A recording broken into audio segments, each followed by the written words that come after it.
Welcome back to Chokitable Media. Nigerians, help me. Your 100,000, 50,000, 1 million will go a long way to save my life. My name is Prince Eniola Ojajuni. God bless you.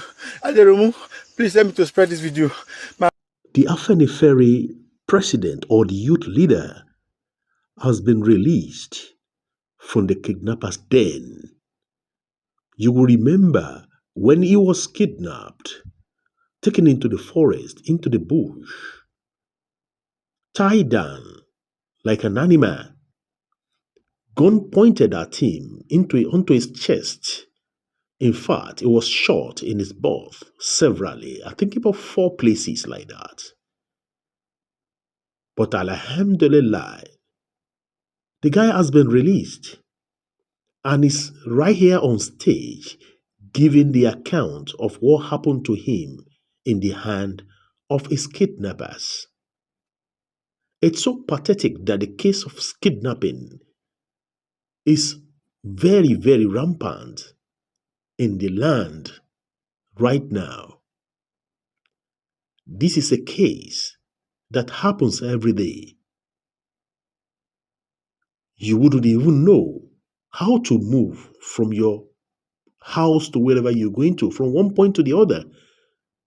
May we never be kidnapped, because it's actually a very terrible experience. I would like you to listen to him. Point to point account without blinking.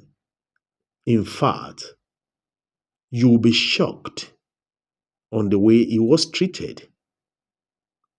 The money that is nowhere to be found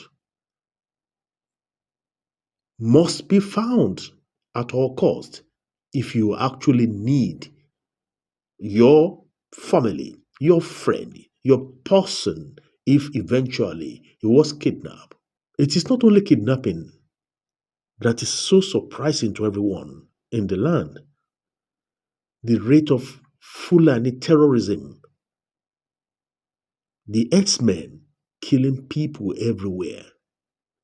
If they collect money from you, if you are kidnapped, you are lucky and you've been released. Sometimes they collect this ransom from people, and eventually they will still kidnap the person, that comes around to deliver the money, the ransom money for them. Kidnap both of them, or 3 of them, keep them together and keep milking them, keep asking them to bring more money if they want to be released. Otherwise, they will collect the money and kill the person that came to deliver the money, and at the same time kill their victim, the one they kidnapped in the first hand. It is so terrible that people find it difficult to even defend themselves. How will you defend yourself in front of a person that is carrying AK-47 and you don't have anything?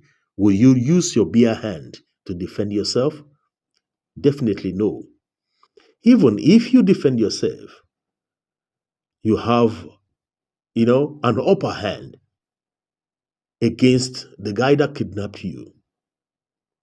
How are you going to do it? If you overpower him, you killed him or you injured him, there's no way that the law will not catch up with you, because it's a crime for you to defend yourself in front of your assailant. But the assailant can injure you, can do whatever he likes with you, but for you to defend yourself. Remember the case of Sunday Jackson. That's why I'm saying all these things. May we never be kidnapped. May our security be sure. Because all these things we are saying, it boils down on security. All this you have to provide by yourselves. May Nigeria never happen to any one of us. I want you to watch the first video when he was kidnapped, when he was released.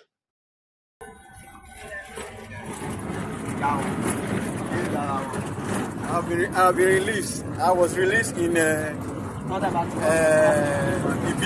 I was released in Edo State in Ibilo. My name is Prince Eniola Ojajuni. Afenifere national president, I was released in the video this evening. And when he got himself on stage, released, and he was invited to come and speak. I don't know, maybe somewhere in Abuja or somewhere there. I don't know, but I want you to watch his account, please. My name is Prince Eniola Ojajuni, the National President of Afenifere National Youth Council. To all the leaders of the Yorubas, presently, the OPC leader, and all the present leaders of the Yorubas, it happened to occur on the 17th of February. I have a meeting in Abuja with Abuja Chambers of Commerce. Unfortunately, my flight was scheduled for Tuesday, and I just have to be in Abuja on Monday. Like I said, we proceed on that journey on that fateful Monday. It was a black Monday, a Monday that I will never forget in my life. A Mondays of sorrow, a Mondays of agony and pains, because what I went through, it was the grace of God, àánú, mercy of God, àti gbogbo àwọn òṣàlẹ̀ Yorùbá. It has saved me for that terrible experience. And what happened to me, I doubt it can happen in Borno State, in Katsina, in all the northern part of this state, because I believe the Yoruba, what our leaders have said, no Yoruba can go to part of the north and kidnap their emir or any leaders of the northern part. So as a result of this, I think urgent needs to be taken in order for us to stop this ungodly attitude of Fulani X-Men, because I was signaled by Fulani X-Men. Like I said, on that 17th, when we get to Ondo State, and from Ondo State, after Ikare, the journey was smoothly, and we proceed to a town called Akumo. It was after 3 minutes between Akumo and the Nigerian military checking point. In fact, just 3 minutes between Amateku and the Nigerian military checking point, there will be ambush. 19 bullets were thrown in my car, and I sustained 2 bullets AK-47 in my bubble, and other vehicle that was coming from Abuja, other going to Osun State, was ambushed along the land, were 9 in number that was kidnapped, and we started that journey. The journey was, I was bleeding seriously. When we trekked, the incident happened around 1:44 in the afternoon. It was 10 p.m. before we stopped trekking in the bush. We were just trekking without no destination. It was after the second day that they gave us access to our food. So I was the only one that could have food, because my phone and my laptop iPad was in my travel bag at the front of the car. So they never knew, they went through my profile. So they just called me, we know you are the leaders of Afenifere, you will see your ID card, you will go and stay there, you are a special person. All of you, they just decided to put us separately. And after they asked me to call my family, the first person I called, it was my wife. I told my wife, and I instructed the National Secretary of Afenifere that he should release a press statement that I was kidnapped on my way to Abuja and I sustained bullet injury. That was how we started that journey for 12 days. No food, no medical care. Every day we were subjected to torture. In fact, because I just have to come because medically I'm not fine. I was released on the 1st of March. My phone was being tracked. The funny part of this scenario is that when we were being kidnapped, it was 3 minutes of military checking point. When the first ransom was paid by a young man in Ibadan, they paid the ransom very close to military checking point. When the second ransom was paid by a lady in Kwara State, the money was paid. If you know Akaba very well, if I go to Abuja, at the back of the woman that is selling food, the second ransom was paid there. The third ransom was paid opposite Nigeria prison service, very close to the military checking point. My own ransom, I was to be paid in Ikare, Akoko, but because my phone was being tracked, they have to check location. So a day I was released, they knew that I cannot go because sustained 2 bullet injury. I have been weak. One of them just have to go to a journey, about 3 hours journey. They went to go and prepare their goal. They gave me the house to drink. After drinking the house, I slept for 2 hours. They carried the leaf and put it in the back of my yansh where there's bullet. So they just told me that we are proceeding on a journey. I have to call, I have to breathe that I want to talk to my wife. If I breathe, I want to make up, I must subject to beating. And the reason why, because I'm a leader of Afenifere. The Afenifere has been giving the Fulani and the Hausa some challenges. Because they told me.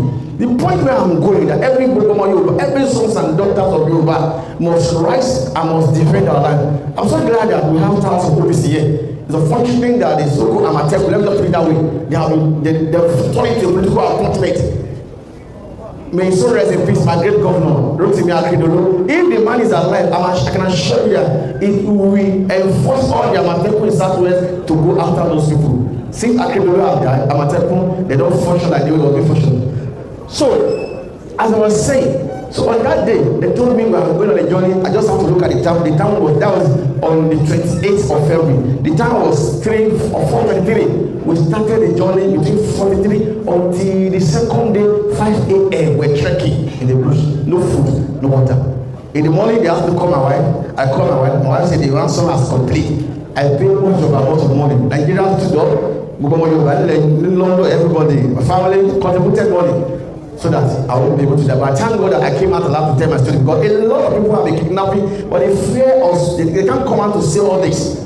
And I discovered that we were trekking from Kapa with trek to Impilo in Edo State. Impilo in Edo State, I have the authority to say, is the home of the Fulani who are kidnapping or terrorizing us in Southwest. In fact, that day, my wife and my younger brother with this Nigerian Foreign Service, they counted about 5 new motorcycles that was trailing them to the bush, and the money was paid again very close to Nigerian military checking point. So definitely something is going on between our sons and these people. The money was paid. After the money was paid, I was released on the 1st of March.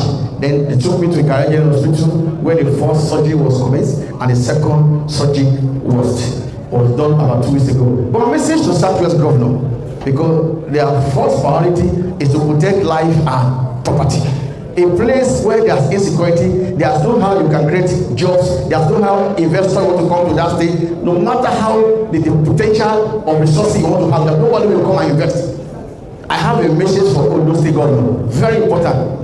I have a message for the State Governor, very important. I have a message for Osun State, Ekiti State, and Lagos State, very important. Because I've said I'm not going to release any information based on the national security. I was take, and this Fulani expert, they showed me there are 5 camps that they have in our land. And they told me in Ondo, they have 26. I will continue to be saying that 26 camps of the terrorists in Ondo State and other part of Southwest making 53 camps. If somebody can have 55 camps in a particular region, tell me. After I was released by the Fulani men, Akure North was attacked because they told me that they are coming. When I am born, be only, Lord only. So my fathers and leaders of the universe, it is a very urgent, like our daddy has said, life and security of our people is very paramount to us, and we must protect it. We must protect our heritage. State police, community police, if they are named for the Southwest government to come back and retake it to restructure their Amatekun security network, put in the right people. Don't avoid them based on party member that cannot enforce criminals.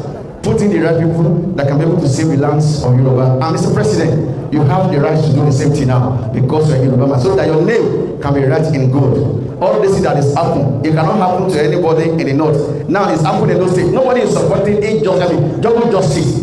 It happened in Edona. They are way off against us. When there was a young girl was killed in daylight in the northern part, what can these people do? Yoruba act in Somali. We are not a slave. It is time that we stand up and defend our territory. Take care of yourself wherever you are. Take care of yourself and each other. May God protect every one of us. It is a very tough time right now. This is Chokitable Media. Please don't forget to share, like, and subscribe. Put your comment in the comment section. God bless you as you do.